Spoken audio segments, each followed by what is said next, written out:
আমারে তুমি মাফ করে দাও হামিদ। তোমার অভিশাপে আমার সংসার পুরা ছাই হয়ে যাইতেছে।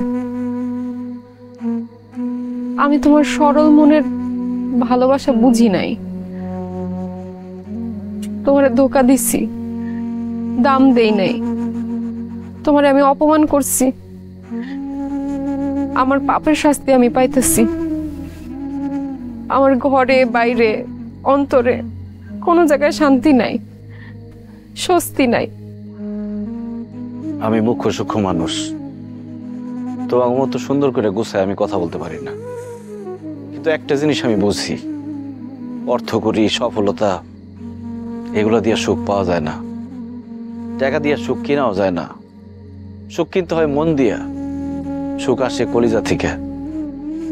আমরা সারা জীবন শুধু নকল জিনিসের পিছনে ছুটি। আল্লাহর দেওয়া সূর্যরে বাদ দিয়া আমরা ঝাড়বাতির পিছনে দৌড়াই। টাকা দিয়া যদি সুখ কিনাই যাইতো, তাহলে বড়লোক মানুষটা কবরের মধ্যে টাকা দিয়া সুখ কিনতো। টাকা দিয়া সুখ পাওয়া যায় না।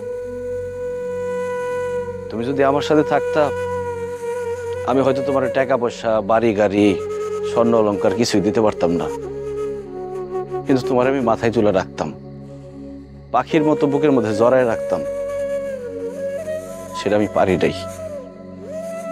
তুমি আমার সেই সুযোগ দাও নাই।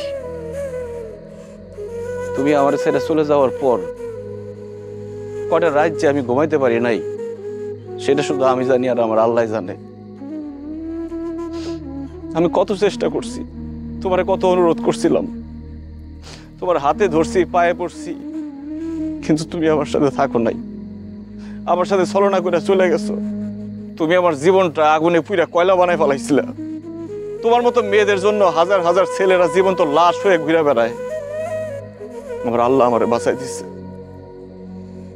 তখন আমার জীবনে আসছে আয়েশা। আয়েশাও আমার মতো অশিক্ষিত, পড়াশোনা করে নাই, টাকার সুখ সে বুঝে না, কিন্তু সে যে আমার সম্মান করে আর ভালোবাসে, পৃথিবীর সবকিছু দিয়ে মনে হয় সেই ভালোবাসা পাওয়া যাবে না। আমি আলহামদুলিল্লাহ ভালো আছি, দোয়া করি তুমিও ভালো থাকো।